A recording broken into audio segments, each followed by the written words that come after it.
Hello everyone, and welcome back to another episode of Barbeno's World. As I mentioned before, today I'm going to be working on the villager breeder for my new trading setup that I have planned. And yeah, I was thinking about a good location for it, and it probably should be somewhere close to my raid farm, so that I can grab the emeralds from the raid farm and go over to the villager trading area pretty quickly. But also, I want it to be quite far away from the raid farm so as I don't accidentally start raids there. So over here at the raid farm, I basically was planning to build a villager breeder somewhere over this ocean. And since the pillager outpost is this way to the north, I was thinking to go this way to the south, maybe towards that mountain biome, but still over the ocean. So let's find a good spot over there, and I want to kind of start building up some sort of artificial island that I can base the breeder on. I've picked out this location right here. It looks pretty good to me, and I think it's only a couple hundred blocks south of our raid farm, which is over the hill over there. And yeah, let's start building up that artificial island.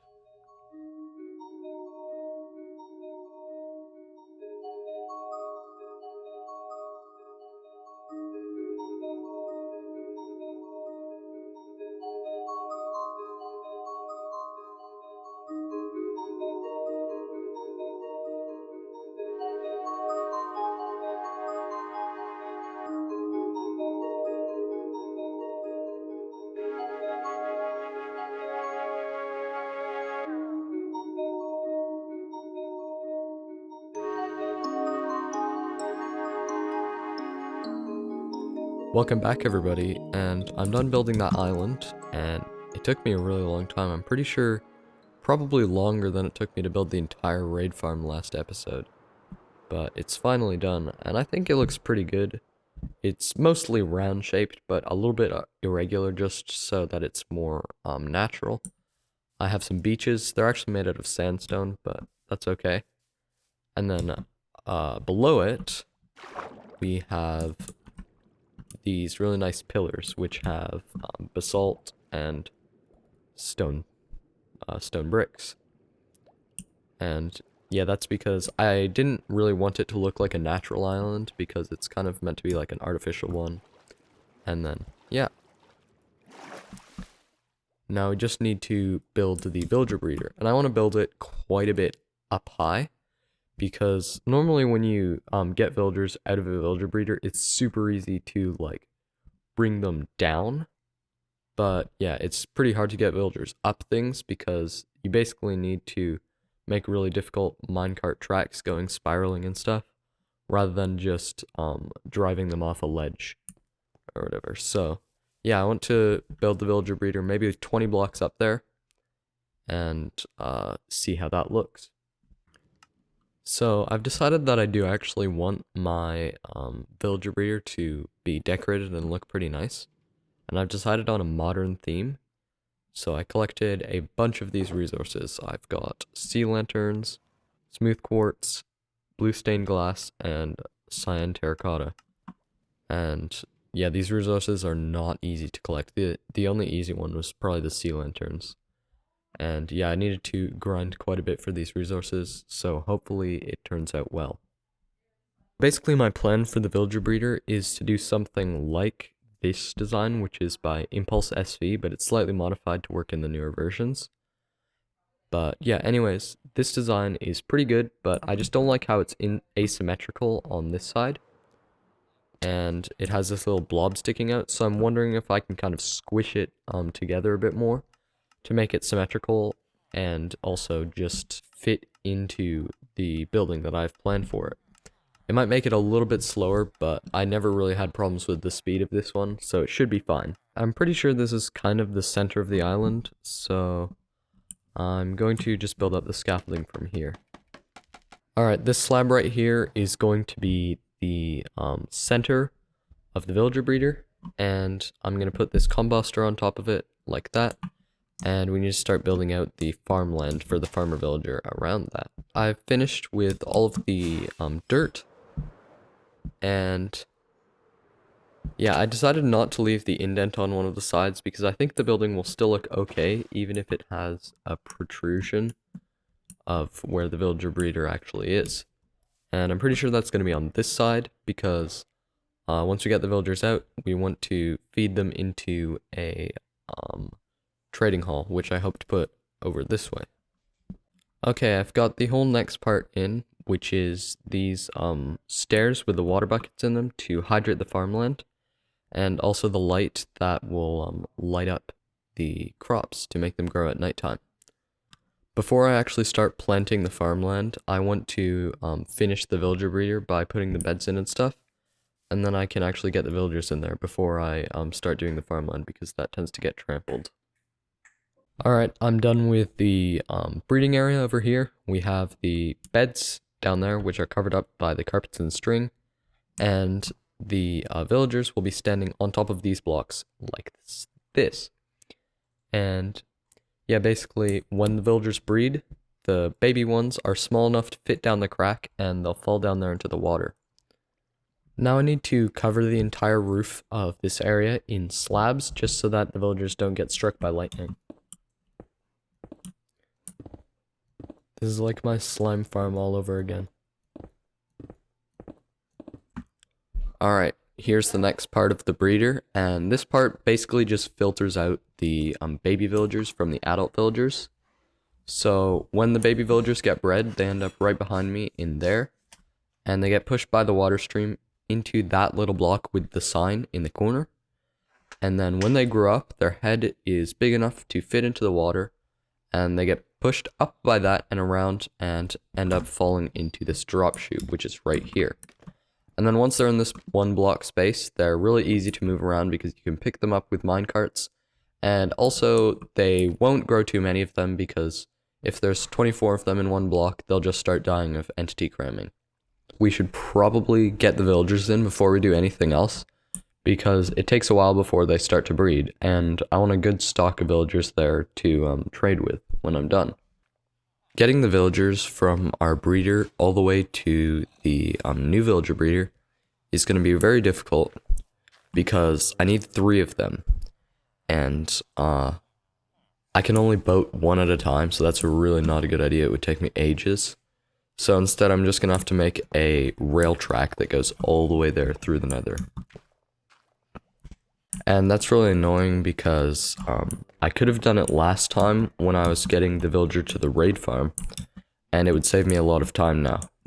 Let's try out this setup I have so far in the overworld with 1 villager.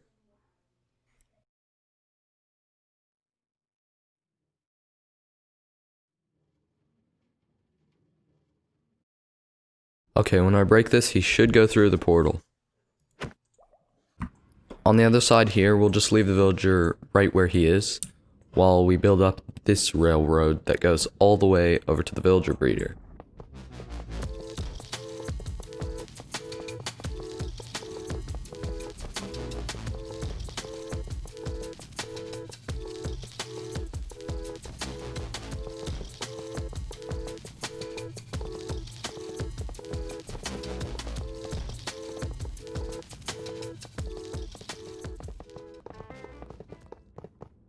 For the first 2 villagers, they need to be outputted into the breeding area, which is going to be on these fence posts right here. So I'm going to build up a portal here and then just push them down onto here when I get them. Now I need to break this portal.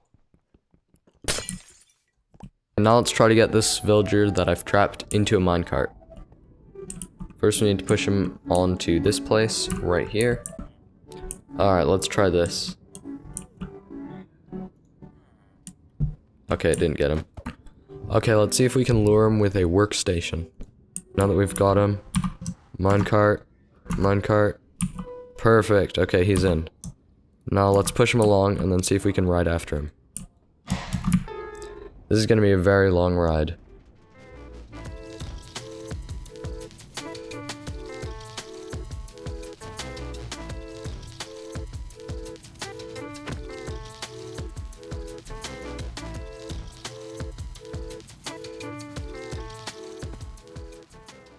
Alright, that's 1 in. Now we just need 2 more.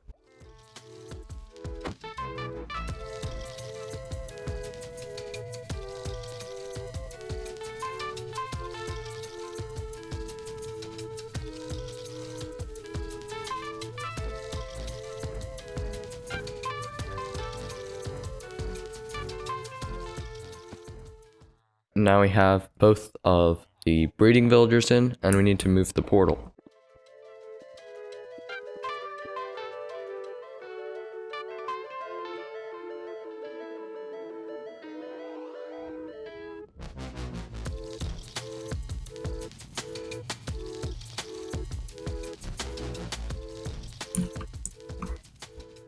Nice, he already went and got the workstation.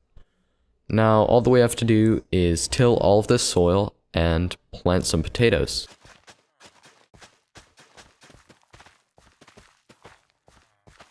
We have our first baby villager from the villager breeder. Here it is. When it grows up, it should end up right in here.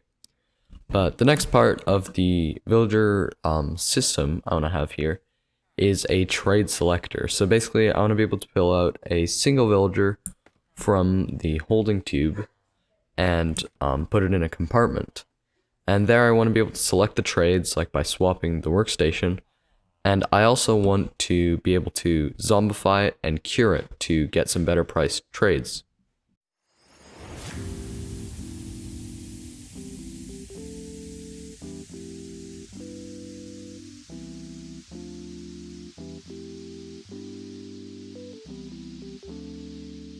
Alright, I'm mostly done with that zombification area, and as you can see behind me, it's pretty simple. All it does is it pulls a villager out of the station by dispensing a minecart onto the track, and it grabs one from up there, and I'll drop them down right above these two dispensers.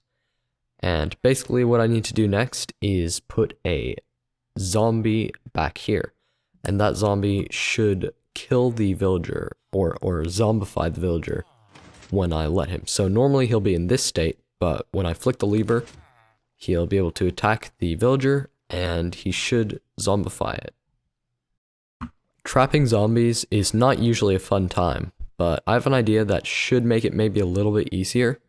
What I'm going to do is set up a little dark room area that should get some mobs to spawn, and then I can flush them out, and hopefully a bunch of mobs will fall into this area.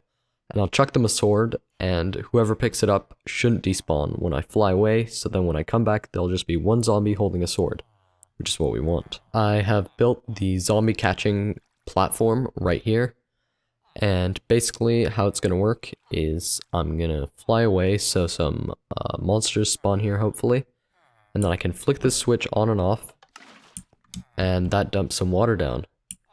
And this water should push all of the mobs that spawn right down into this hole where I want the zombie to be. And yeah. Now, in order to get this to work, I need to build the walls up, buy one more block, and put a roof over it. So let's do that now and test if it works. I'm done with the chamber, and let's have a test. On the inside, as you can see, it's mostly at light level 0 with a little bit of light shining in through this glass and this hole right here, but it should be enough to get mobs to spawn, hopefully.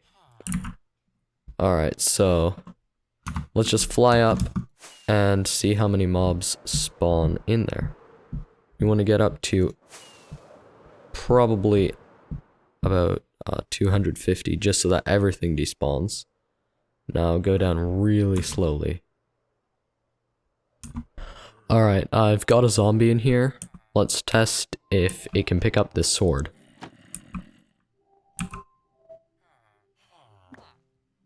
Nice, it looks like it can. That's the first try. I can do a quick test as if I was the villager. So basically if I stand here right now where the villager would be standing, and the zombie's down, he cannot attack me. Even though, like, he's right there.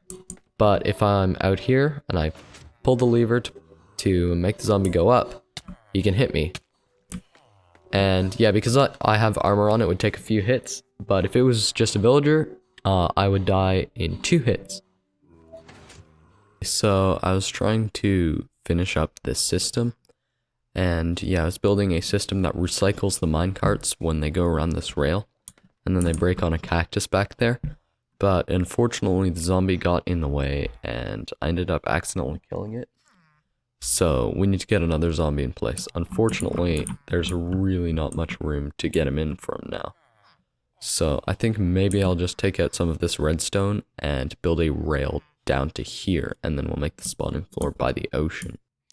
Here's the new dark room for catching the mobs.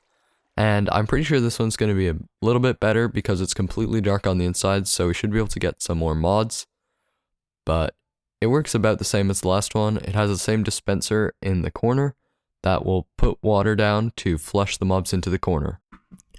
Alright, let's give it a quick test by flying up like we did before.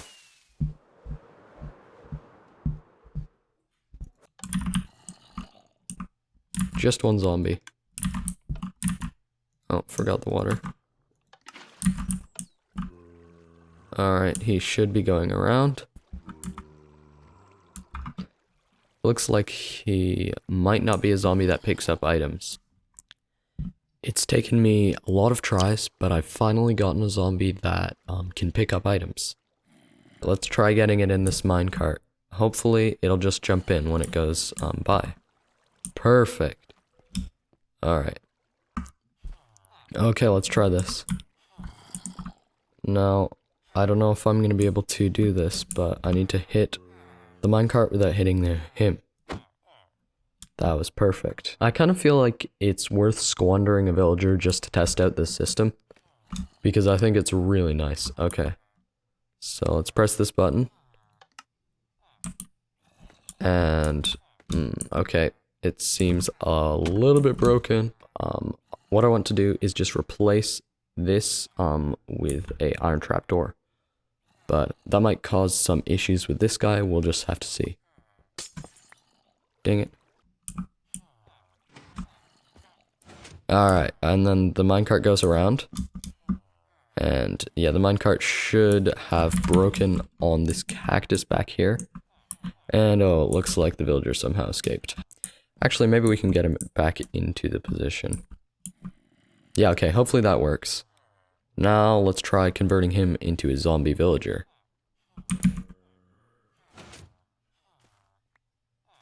Attack? Hello? Attack? He finally killed the dude. Oh my god, that took ages. But yeah, anyways. Now you can see what we have here. We have a zombie villager. I don't have any potions of weakness right now to cure him. But I could normally just press this button. And it would cure him. And yeah, once he gets cured, I can just send him on away with this button. I'm pretty sure it's just going to send him to fall to his death, but that's okay. Let's just watch it.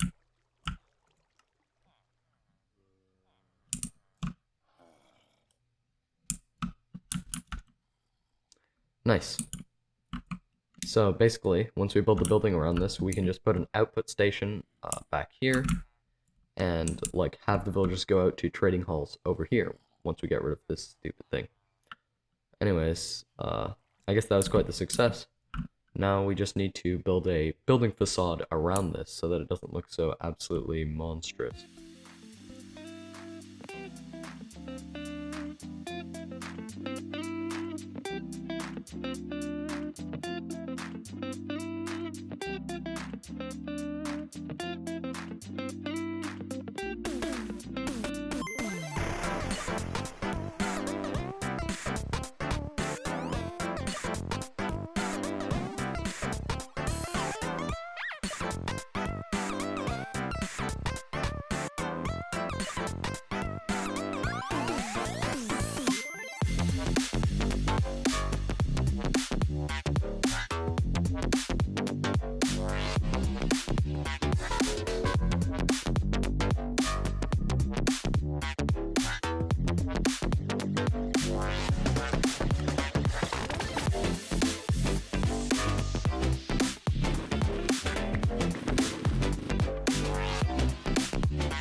Okay, it took me a couple days, but I'm finally done with this building.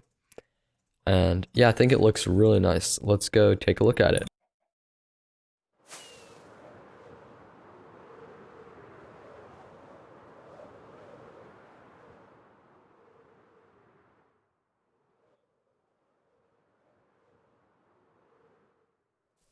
as you can see, the building is mainly made out of this cyan terracotta, white concrete, and blue glass. I was originally going to use quartz for this, but it was really expensive and it was a pain to collect. Anyways, I really like how it's kind of a modern design, and that was looking really cool, but I eventually kind of got sick of the modern design and it was looking kind of plain. So I decided to add in another color with these things. I have warped wart blocks, warped plank blocks, and dark prismarine. I think those all mix pretty well together into a nice cyan color. And yeah, this color scheme is going to continue out over here for some plants that I have for pathways. The upstairs of the building is looking a little bit unfinished, mostly because I don't have a ceiling in. But as you can see, yeah, everything is quite accessible. The villager breeder's right up there. All of the villagers end up in this tube, and you can easily use the zombie converter. And yeah, the zombie goes up and down just like that. And if you want to go in the minecart, you go in here. And if you press the button, normally a villager would go out just like this. And go downwards. And we get pushed around on this rail, and we eventually just come out the front of the building. And it works really nice. From here, I want to soon connect our trading halls out the front of the building. And we're going to have a bunch of trading halls, each for all of the different villager professions. And yeah, that's basically my plan for the next episode. Anyways, this was a really massive build to do just in one episode, and I think it turned out really well. So yeah, I hope you guys enjoyed watching it. Thank you for watching, and goodbye.